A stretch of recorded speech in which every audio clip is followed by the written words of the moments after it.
My husband always left clues when he cheated. Once I found lipstick under his car seat. Another time a pink thong under our bed. This time a ripped black stocking under his pillow. They all came from the same nurse at his hospital. I never said anything, but my silence seemed to piss her off. So she started sending me explicit photos of them together. You're getting old. Dr. Miller's bored with you. You should have seen how wild he was when he had me on your bed. I saved every single one. Then I made a 35-page presentation and posted it online. She likes sharing, right? Let's give her something to really share. Ryan stood in the bedroom doorway, holding up the black stocking like it was trash. Lily, we need to talk. I've been up all night making that presentation. I could barely keep my eyes open. I closed my laptop. There's nothing to talk about. You deal with it. No. He ignored my cold stare and kept going. Last week you were away on business. I had this major surgery. I gave my apartment key to someone from my department, so they could grab me clean clothes. I didn't know it'd be Chloe. And I definitely didn't expect her to pull this disgusting stunt. Lily, you have to believe me. You done. He just stared at me. I tried to walk past him to the bathroom. Lily, he grabbed my wrist. You really don't care. I used to care. A year ago when I first found lipstick in his car. Smashed all the dishes from our honeymoon. 6 months ago when I saw their Instagram post at the movies. I cut up every white shirt he owned. 3 months ago when I saw her flirty texts on his phone. I threw our living room TV against the wall. We fought constantly. But we never broke up because we've known each other our whole lives. At 3, we fought over the same toy block in preschool. At 10, he took the blame when I got in trouble with the teacher. At 17, the night before our finals, he climbed onto my balcony just to tell me one thing, Lily. Wherever you go, I'll go to 27 years of memories wrapped around me like chains. Brian, I'm just really tired. I tried to pull away, but he wouldn't let go. What's that supposed to mean? He stared at me looking for any reaction. Let go. No. You need to explain yourself right now. I yanked my arm back hard. Something crashed to the floor. The sound echoed through the silent apartment. We both froze. Broken pieces of porcelain glittered under the light. It was the ceramic vase we'd made together. We'd moved apartments, had countless fights over the years. I destroyed necklaces he gave me. Furniture we picked out together. But I never touched that vase. It always sat there holding dried flowers. Now it was shattered. Ryan's grip loosened in shock. But I lost my balance and fell straight onto the broken pieces. Blood immediately soaked into the white porcelain, turning everything red. All those years. All that time, just bleeding out. Ryan went pale. Lily. His hands were shaking. I'm sorry. I'm so sorry. I didn't mean to. More blood pooled on the floor. Weirdly, I didn't feel pain. Just my eyes stinging. He scooped me up, did a quick cleanup and drove me to the hospital. His hands shook on the steering wheel the whole way. He drove fast, heading straight to the. And guess who was on duty? Chloe. He frowned. Get someone else, she shrugged. Sorry, I'm all you've got right now. Ryan was about to argue, but I cut him off, pointing at her. You do it. I always thought Chloe was stupid and mean. But I didn't expect her to be so bold. Even with Ryan right there. When she deliberately jabbed my wound with the tweezers. For the 3rd time, Ryan shoved her away. Can you even do your job? You can't even bandage a basic wound. How the hell did you get hired here? Get out. Chloe looked like she was about to cry. But Ryan didn't care. He immediately changed into scrubs and treated me himself. Ryan got me a private room. We need to keep you here for observation. He handed me water with pills in the cap. The wound could get infected. So be really careful. The next few days. He went on and on. I didn't respond. His voice got softer. I'll get you those macarons you love. Okay. When I still didn't answer. He stood there for a second. Then left. When he came back, he had macarons and a box of cut fruit. Footsteps in the hallway. Few doctors in white coats stopped at the door. The lead one peeked in and grinned. Well, Dr. Miller. You got here before us. Ryan's ears turned red. Heard you used an OR. For a family member in the middle of the night. That's against the rules, isn't it? Another one winked at him. Even though he knew they were messing with him. He answered, seriously. Everyone was swamped yesterday. It was urgent. So I made a judgment call. But if the hospital wants to take action, I'll cooperate. They all laughed and left. He kept his head down, ears bright red. Not looking at me. He looked like that the first time he told me he loved me. The first time he held my hand when he said I'd do at our wedding. Those times were so good. I closed my eyes and curled up under the blanket. He said my name a few times. But I ignored him. He just stayed there. As I was drifting off, I heard the door open. A cheerful voice. Dr. Eller. I came to apologize to Lily yesterday. Really wasn't on purpose. I was just so nervous with you watching. My hands were shaking. I cracked my eyes open. Ryan was grabbing her arm. Trying to push her out. Who said you could come in? The door was open. She stepped closer. Almost pressing against his chest. And I really want to apologize. You yelled at me yesterday. I went home and cried all night. As she talked, she raised her hand. Her fingers brushing against his name tag under his white coat. He wore a thin gray shirt today. Chloe. Ryan's voice was low, warning her. She leaned even closer, her lips almost touching his ear. Dr. Miller, your heart's beating so fast. I sat up in bed. Why don't you two go outside? Or maybe I should leave so you can have the bed. Ryan shoved her away hard. Chloe stumbled back and hit the floor. Ryan, you. Her eyes filled with tears. Get out. Ryan's voice was ice cold. Chloe scrambled up, shot me a furious look and ran out. Covering her face. Ryan stood there with his back to me. His shoulders moved up and down a few times before he turned around. Lily, I'm sorry for interrupting your little moment with your side piece. I lay back down, turning away from him. He stood there forever. Then his phone buzzed. He didn't answer the first time. On the fourth call, he picked up. Hello. Crying came through the speaker loud and clear in the quiet room. I got in. An accident. This old guy on a motorcycle won't let me leave. Dr. Miller, I'm scared. Ryan said. Nothing. Can you please come? I'm right by the hospital's back entrance. The crying got louder. A man was yelling in the background. Ryan hung up and glanced at me. He walked to the bed and said softly. Lily, I'm going out for a minute. I'll be right back. She's my colleague. His phone rang again in his pocket. He hung up again. Then I heard the door close. 10 minutes later, I pulled out my IV. And checked myself out. My knee was still bleeding. But that pain didn't matter anymore. Near the park lake, I saw them. Ryan was holding Chloe up. Half her body leaning into him.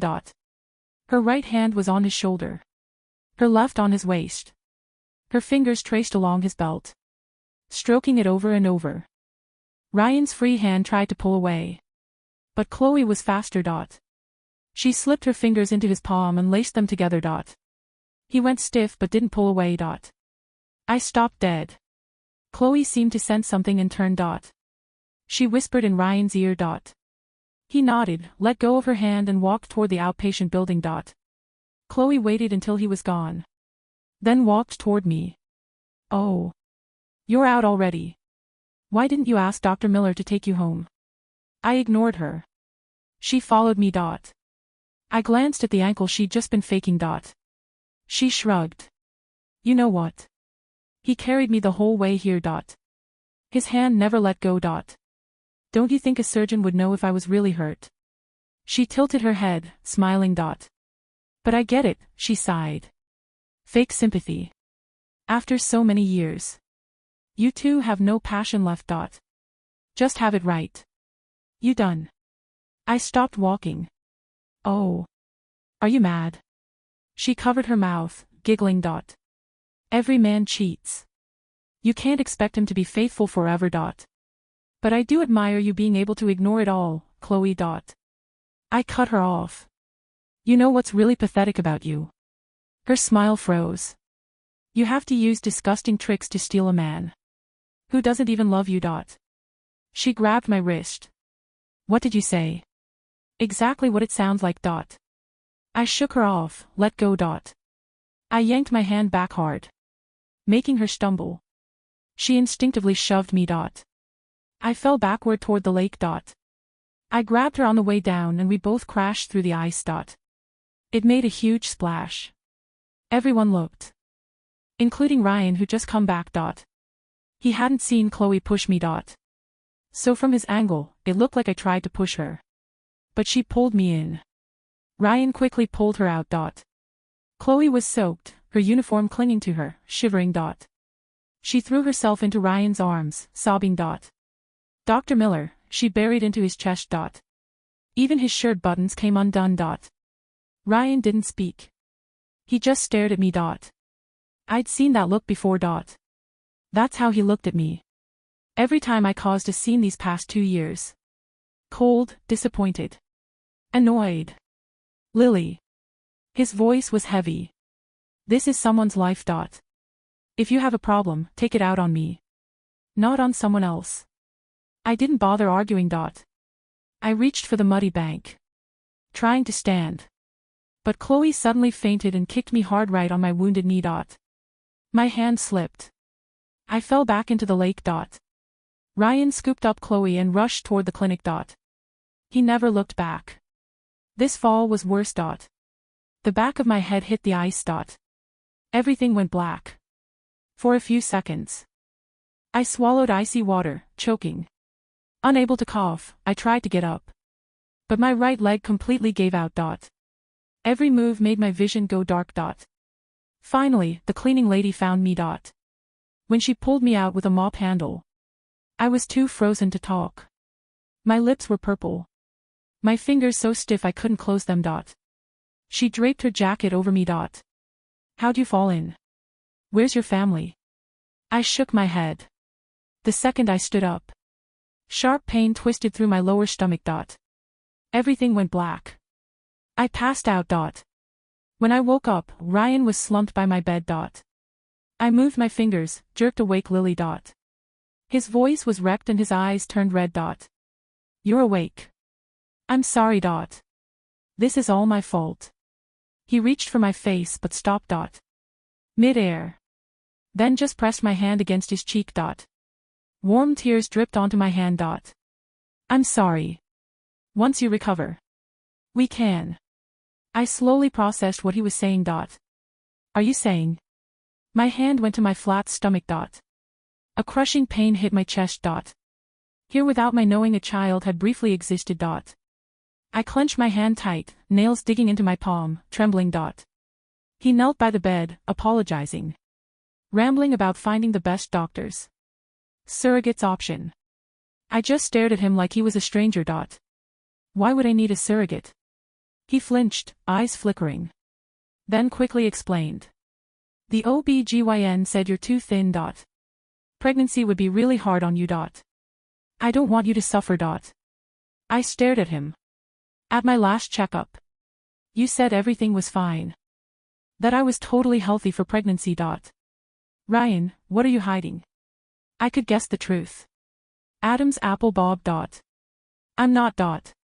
It's just that your current condition isn't good for carrying a baby. I only said that because I didn't want you to be upset. The air in the room went still. He opened his mouth, but no sound came out. Then his phone rang. Chloe. It kept ringing. I saw him actually look relieved. I'll go handle this. I'll be right back. The door closed. I stared at the ceiling until the door opened again. Lily, how are you feeling? It must hurt so bad, right? I closed my eyes. She laughed. Softly. Well, of course it hurts.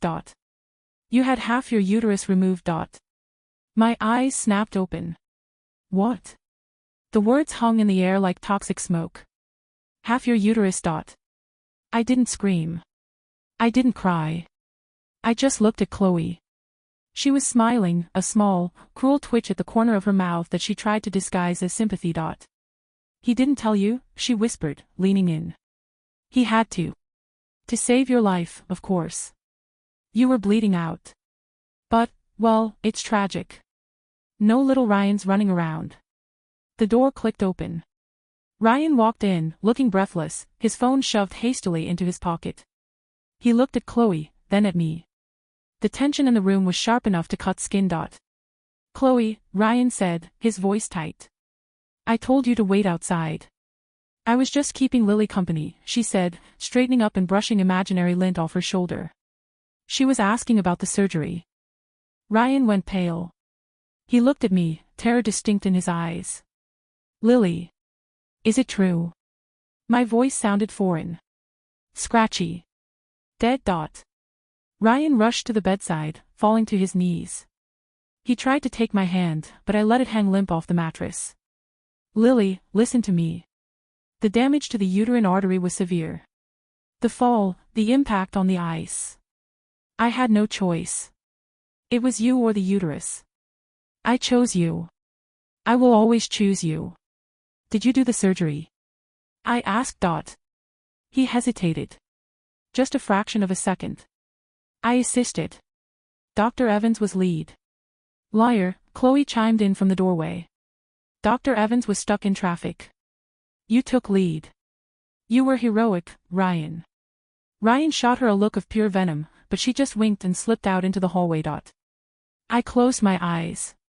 The pain in my abdomen was a dull, throbbing reminder of what had been stolen. Not just a part of my body, but a future. And the worst part was, I couldn't tell if it was truly an accident, or if his shaking hands, shaking because of her, had slipped. I want to go home, I whispered. Lily, you need to stay for observation. I want to go home. Now. The apartment was exactly as we had left it, except the shattered vase was gone. The floor was clean. He had hired someone to scrub the blood out of the grout while I was unconscious. He was trying to erase the history of the violence, just like he was trying to erase the infidelity. For the next 2 weeks, Ryan was the perfect husband. He cooked. He cleaned. He brought me water and pain meds on a schedule. He slept on the couch because I locked the bedroom door. I didn't speak to him. I moved through the apartment like a ghost. I spent hours staring at the spot where the vase used to be. He thought my silence was depression. He didn't know it was calculation. I waited until he went to work. Then, I opened his laptop. He had changed the password. Clever, Ryan. But he wasn't clever enough. We had been together since we were 3. I knew his first pet's name. I knew the street he grew up on. I knew the date his mother died. I tried them all. Nothing. Then I tried, Chloe. Incorrect. I tried, 0714. The day he climbed my balcony. The laptop unlocked. My stomach turned. He still used our memories as his security, even while he destroyed them. I didn't look for photos. I looked for the cloud backups of his phone. I found the messages. Thousands of them. But I wasn't looking for I love yous or sexts. I was looking for the day of the accident. I found a text from Chloe sent 20 minutes before my surgery. Chloe, 3:42 p.m. If she wakes up, she's going to tell everyone I pushed her. You have to fix this, Ryan. If I go down, you go down. Ryan, 3:44 p.m. I can't let her talk. Not yet. Chloe, 3:45 p.m. Do whatever it takes. She's weak. Maybe she doesn't need to wake up right away. I read it 3 times. Maybe she doesn't need to wake up. And then, the surgical log.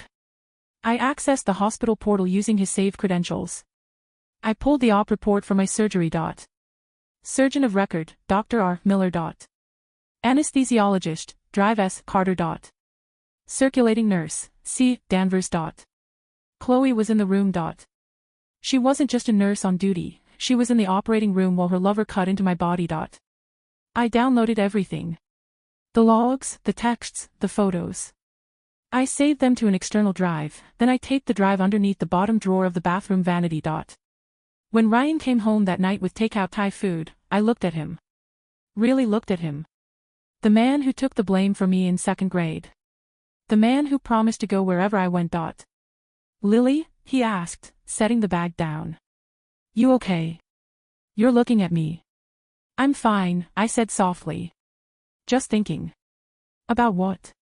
About how much you've done for me. He exhaled, his shoulders dropping.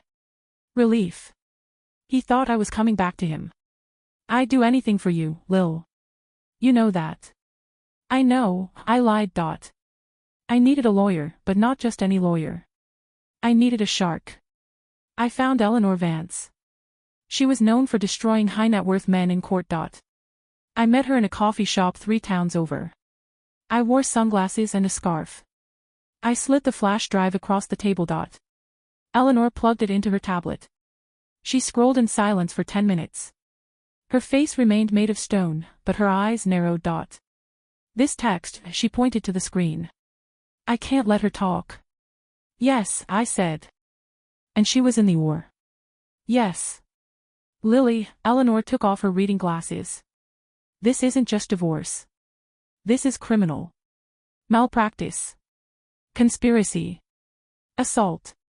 We can put them in prison. I don't just want them in prison, I said, my voice steady. I want them to have nothing left before they go. What do you have in mind? The hospital's annual gala is in 3 weeks. Ryan is being announced as the new chief of surgery. He's been obsessed with this promotion for 5 years. Eleanor smiled. It was a terrifying smile. Florida has a 2-party consent law for recording conversations, but public spaces are fair game. And if you have evidence of a crime. I have the presentation, I said. 35 pages. But I can make it better. Make it video, Eleanor said. And Lily. You need to play the part. Until that night, you are the fragile, recovering wife who is trying to forgive him. The hardest part wasn't the pain in my body, it was letting Ryan touch me. A week before the gala, he sat on the edge of the bed. I missed you, he whispered, stroking my hair. I forced myself not to recoil. I missed us, Ryan. Before all of this. We can get back there, he said eagerly. I cut her off. Chloe. I blocked her number. I told her if she comes near you again, I'll file a restraining order. Liar. I had seen the burner phone in his gym bag. I believe you, I said. I want to go to the gala with you. Ryan froze. The gala. Lily, you're still recovering. It might be too much stress. I want to support you. You're becoming chief. I want to be the wife you need. He looked torn. On one hand, having his supportive wife there would seal his reputation. On the other, Chloe would be there. Okay, he agreed finally. But you stay by my side. The whole night. I promise. The next day, I went to the hospital to get my stitches checked by a different doctor. On my way out, I saw them. They were in the stairwell near the parking garage. The heavy fire door was slightly ajar. I stopped, pressing my back against the wall. You're taking her. Chloe's voice was a hiss. It's for appearances, Chloe. She's suspicious. If I don't take her, she might start digging. She's a cripple, Ryan. You ruined her insides. She's half a woman. And you're going to parade her around. Stop it. She's my wife. I'm the one who satisfied you when she was too busy working. I'm the one who helped you cover up the artery nick. You owe me. I know. Just let me get the chief position. Once I have the tenure, I'll file for divorce. I promise. Just give me a month. You have until the gala, Chloe threatened. If you don't dump her by the end of the night, I'm telling the board everything. I walked away. My hands weren't shaking anymore. The ballroom was draped in gold and white. The smell of expensive perfume and champagne filled the air. I wore a backless emerald green dress that covered my scars but highlighted the sharp angles of my body. I had lost weight, and it made me look haunting. Ryan wore a tuxedo. He looked handsome. He looked like the boy I loved at 17. It made me sick. We walked in arm. People whispered. Is that Lily? She looks intense. I heard she lost the baby. Ryan squeezed my arm. You doing okay? Never better, I said. We mingled. I played the role perfectly. I smiled. I nodded. I accepted condolences with grace. Then I saw Chloe. She was wearing a red dress, cut low, aggressive. She was standing near the bar, watching us. Her eyes were manic. She downed a martini and started walking toward us. Ryan stiffened. Shit. Lily, wait here. I need to handle something. He intercepted her halfway across the room. I watched them argue in hushed tones. Chloe was gesturing wildly. Ryan was pleading. I signaled the AV technician in the back of the room. I had met him earlier that day. $1,000 cash goes a long way with an underpaid intern. Ladies and gentlemen, the hospital director's voice boomed over the speakers. If I could have your attention. Tonight is a night of celebration. Ryan pulled away from Chloe and rushed to the stage, fixing his tie. He beamed at the crowd. Chloe stood in the shadows, fuming. We are proud to announce our new chief of surgery, a man of integrity, skill, and dedication. Dr. Ryan Miller. Applause erupted. Ryan stepped up to the podium. Thank you, he began, his voice smooth. This hospital is my life. My wife, Lily, who is here tonight. He gestured to me. The spotlight hit me. I didn't smile. I lifted my hand and pointed a remote control at the massive projection screen behind him. Hit it, I whispered. The screen flickered. The logo of the hospital disappeared. Slide 1, a photo of the pink thong under our bed. The crowd murmured. Ryan turned around, confused. What the? Slide 2, the explicit selfies Chloe had sent me. Her and Ryan, tangled in sheets. Gasps. Silence. Ryan froze. He looked at the tech booth, waving his hands to cut it. The tech didn't move. Slide 3, a video. It was grainy, taken from a security camera overlooking the park lake. It showed me and Chloe arguing. It showed her shoving me. It showed us falling. It showed Ryan pulling her out and leaving me to drown. The room went dead silent. Then, the audio kicked in. It was the recording from the stairwell 2 days ago. I'm the one who helped you cover up the artery, Nick. You owe me. Ryan's face drained of blood. He looked like a corpse standing upright. He gripped the podium, his knuckles white. Chloe screamed from the back of the room. Turn it off. It's fake. It's AI. But then came the final slide. A scan of the surgical log. And a single line of text I had added. Dr. Miller removed my healthy uterus to hide his mistress's crime. The director of the hospital walked onto the stage. He didn't look at the crowd. He looked at Ryan. Get off my stage, he said, his voice shaking with rage.